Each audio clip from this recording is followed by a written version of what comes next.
성도 여러분 반갑습니다. 5월 24일 365일 말씀과 함께 시간입니다. 오늘 읽을 말씀은 욥기 35장에서 38장까지의 말씀입니다.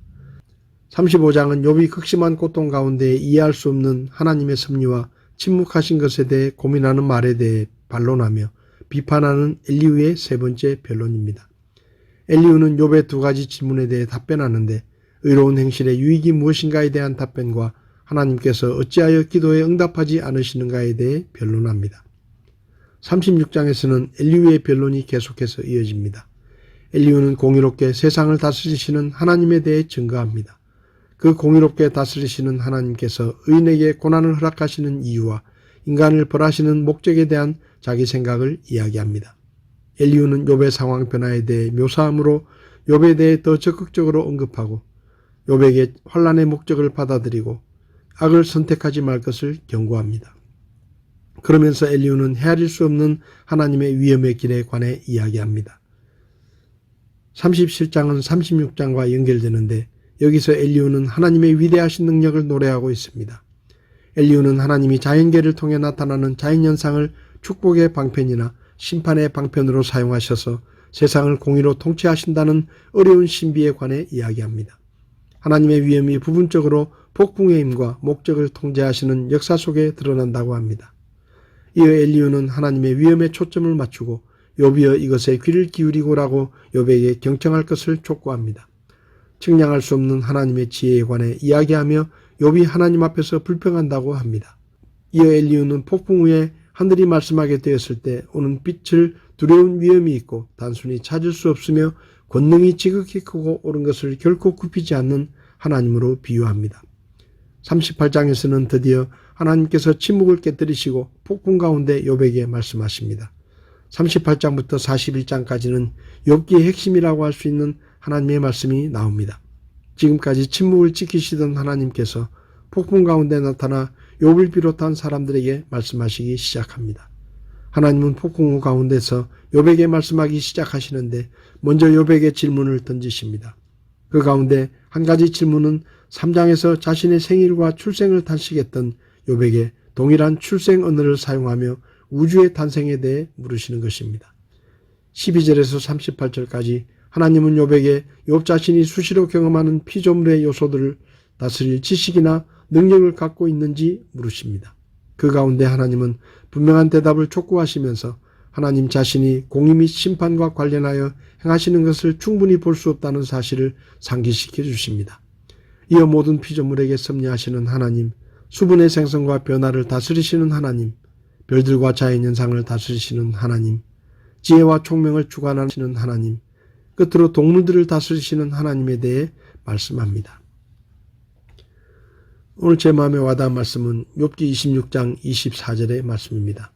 그대는 기억하여 그분께서 하신 일, 곧 사람들이 주목하는 일을 높일지어다. 엘리후는 욥에게 하나님은 공의로우신 분이라고 하며 하나님께서 하신 일을 기억하고 하나님을 찬송하라고 말합니다.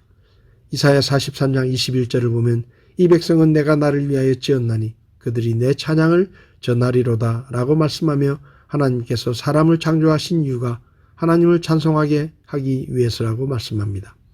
사람이 해야 할 가장 중요한 일은 창조주 하나님을 찬송하는 일입니다. 엘리후는 욥에게 하나님이 행하신 일을 기억하고 하나님을 찬송하라고 말합니다. 하나님께서 우리를 창조하셨다는 것을 기억할 때 하나님의 놀라운 능력과 위대하심을 찬송할 수 있습니다. 하나님께서 우리를 구원하기 위해 하나뿐인 아들을 십자가에 내어주신 것을 기억할 때 하나님의 크신 은혜와 한량없는 사랑을 찬송할 수 있습니다. 하나님께서 영원히 멸망할 죄인인 우리의 모든 죄를 용서하시고 우리를 구원해 주신 것을 기억할 때 우리는 하나님의 인자하심과 긍휼하심을 찬송할 수 있습니다. 욥은 찬송하는 사람이었습니다. 욥은 동방에서 제일 가는 갑부였는데 하루아침에 원수들이 와서 욥의 가축들을 약탈해가고 하늘에서 불이 내려와 가축들이 죽었습니다. 하루아침에 갑부였던 욥은 거지가 되었습니다. 설상가상으로 욥이 애지중지하던 10남매마저 장남집에 모여 음식을 먹던 중에 갑자기 몰아친 돌풍으로 집이 무너져 한꺼번에 모두 죽었습니다. 이런 상황에서 찬송할 수 있는 사람이 얼마나 될까요? 그런데 욥은 일어나 자기의 겉옷을 찢으며 머리를 밀고 땅에 엎드려 경배하며 내가 내 어머니 태에서 벌거벗고 나왔은즉 또한 벌거벗은 채 거리로 돌아가리라. 주신 분도 주시어 가져가신 분도 주시니 주의 이름이 찬송을 받을지어다 라고 찬송했습니다.